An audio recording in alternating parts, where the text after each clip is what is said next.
What does it mean to be emotionally unavailable, and how can you start to spot it when you're dating?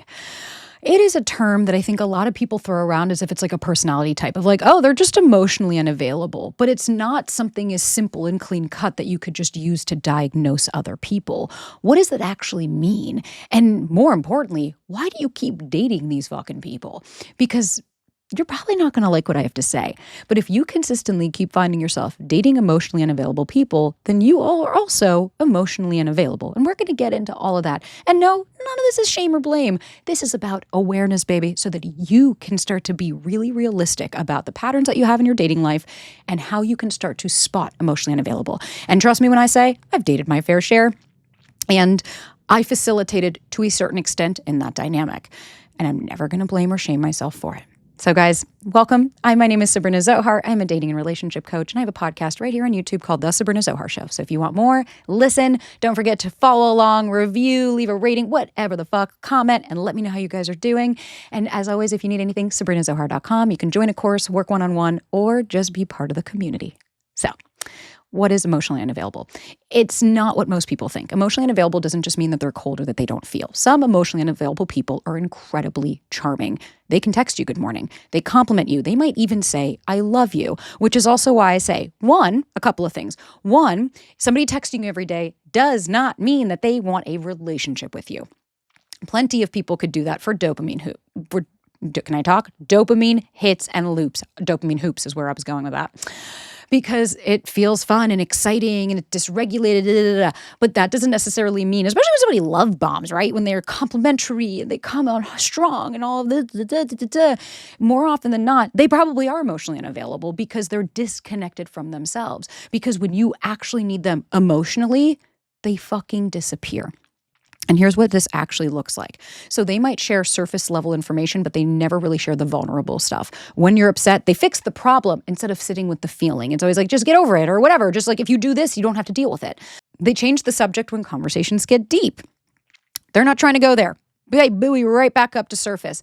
After intimacy, whether that be emotionally or physically, they pull away. They're hot and cold. They're close, then distant, then close. And they deflect with humor when you try to talk about the relationship. You might feel lonely when you're together, right? And oftentimes I see this where people are like, oh, I'm so scared. I'm so scared. It's like, yeah, but you're more alone with this person than you are without them because you're performing, you're trying to be seen, you're trying to be heard.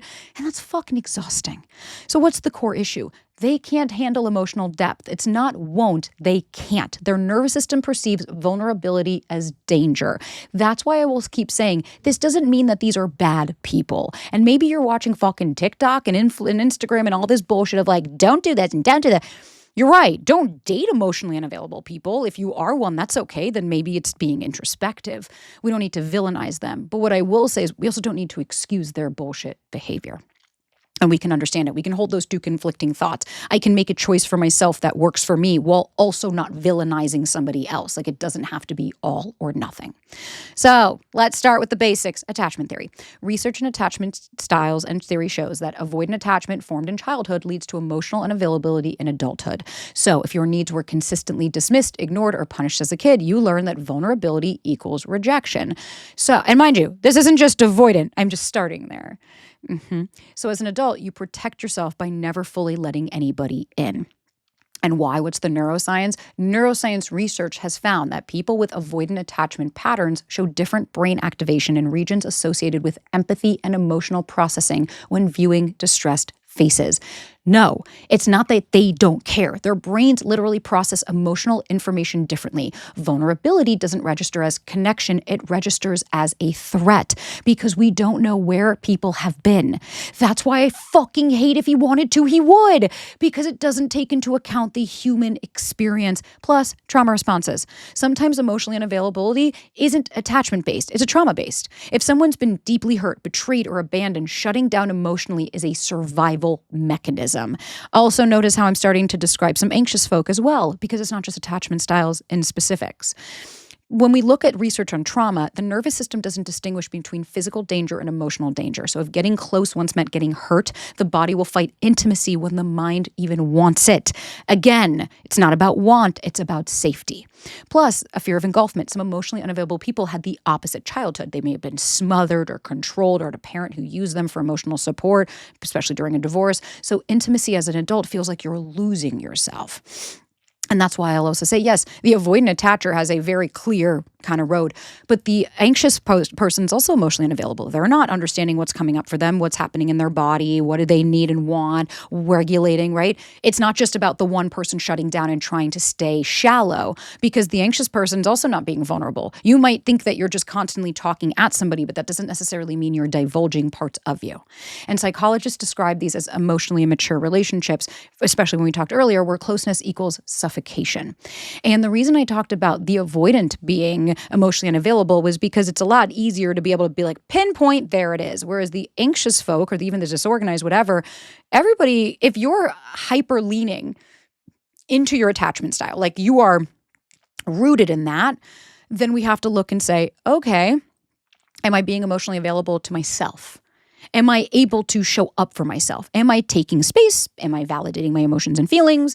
Am I getting curious about what's coming up? Am I understanding what's, and it's, again, if your answer is no, I don't think there's anything wrong with you.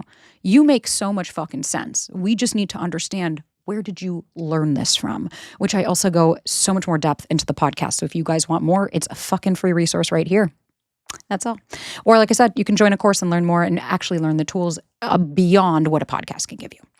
So why are you attracted to emotionally unavailable people? So the chase. Research on romantic attraction shows that obstacles increase attraction. So when someone is hard to reach emotionally, your brain interprets that as a high value. So you keep trying to earn what they're withholding.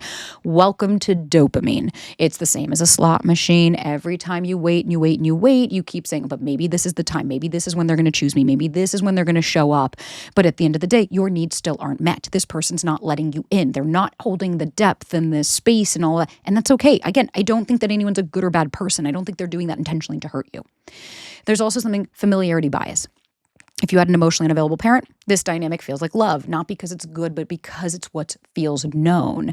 Again, where I say, it doesn't matter your attachment style. Emotionally unavailable is a very real thing, especially given where we might have grown up or the environment that we had. I hear so many times clients say, my parents were emotionally unavailable. I never was taught how to process things. I was never taught how to hold space. I was never taught that. And that makes a lot of sense. And research in attachment shows that people unconsciously choose partners who mirror their early attachment experiences, even painful ones, especially painful ones, because your nervous system and your brain recognize the pattern and says, this is what relationships are supposed to feel like. It wasn't until my sister married her husband, or got with him when she was in her 20s, that, like early 20s, I think 19, that I, for the first time, was like, oh, you mean a man can hold space for you? You mean it's not that I'm too much? You mean, I didn't understand that. I had never seen that before. So how was I ever supposed to know that it's okay for someone to hold space for me? It's okay for me to have emotions and feelings. It doesn't mean there's anything wrong with me. And oftentimes, for a lot of people, like, you're the exception fantasy. You think like everyone else couldn't crack them, but I fucking can. And it becomes a mission. If you can get this person to open up, to choose you, to be vulnerable, it'll prove that you're special. And that also goes back to childhood core beliefs, because you're trying to be the fixer, the this, if I'm different. And then what ends up happening? You feel like shit after when it doesn't work, because you can't love someone into emotional availability. They have to do the work on themselves. And low-grade rejection feels safe. If you fear true intimacy, dating somebody emotionally unavailable protects you. You get to blame the relationship's failure on them while never risking being fully seen yourself. Again, why I say, sometimes we choose unavailable people because we're unavailable too, just in different ways. And I think that's really real, because we also have to say, well, where did you learn this from? Again, when I was dating emotionally unavailable people, I had to come to the reality that I was facilitating in this dynamic. I wasn't a victim. I was making a choice. Because you don't have to do it. You could not date these people. No one's forcing you to be with them. But you're choosing and saying, well, no, I want to make it. No, I want to do. Okay. But are you being realistic? You can't fix them. You can't love them enough to make them feel safe. You can't be patient enough to wait for them to heal. Emotional availability isn't something you convince someone into. You don't have to keep fucking explaining. It's something they choose for themselves, typically after a lot of therapy, self-work, and discomfort. Why? Because most people don't choose it, because being unavailable is easier than being vulnerable. That's why it's safer. And that's why I fucking hate, if you want to tweet what, I will say it on every fucking short I do. I will say this until I'm blue in the face, because it really isn't about want. Now, what do? So, early detection, notice the patterns early. This is where I have to say, if you are being emotionally available, I don't care how they are. I want to see how you're showing up and if this works for you. Do they ask you questions about your inner world? When you share something vulnerable, do they meet you there or do they change the subject? Do they follow through on plans? Do they keep it vague? After closeness, do they pull away? If yes, to at least the last two, well, because it doesn't get any fucking better. And we got to stop making excuses. Oh, they've been hurt before. So have you. Oh, they're just busy. Everyone's busy. People make time for what matters. They need space. Space is fine. Disappearing isn't. And we have to be realistic and ask yourself why. Why are you okay with the crumbs? What would a fully available partner require from you that feels threatening?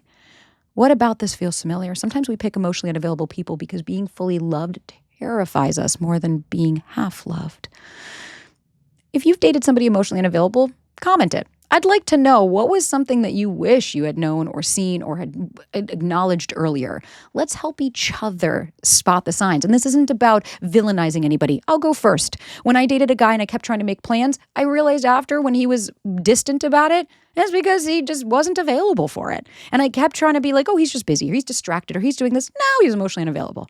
And that's okay. That's why I changed the way I dated after. I started to see the patterns and the signs, and then I was making different choices for myself so that I could have different outcomes.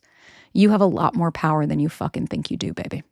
So guys, if you need more, check out the podcast. We go way more into depth with a lot of these things. You can join a course, you can work with me, or you can just fucking be part of the community and be in a place where you are welcome. But I'll be honest with you, it's not my job to keep everybody here. If this community feels like it aligns, we'd love to have you. And if not, thank you for being here. I really appreciate it.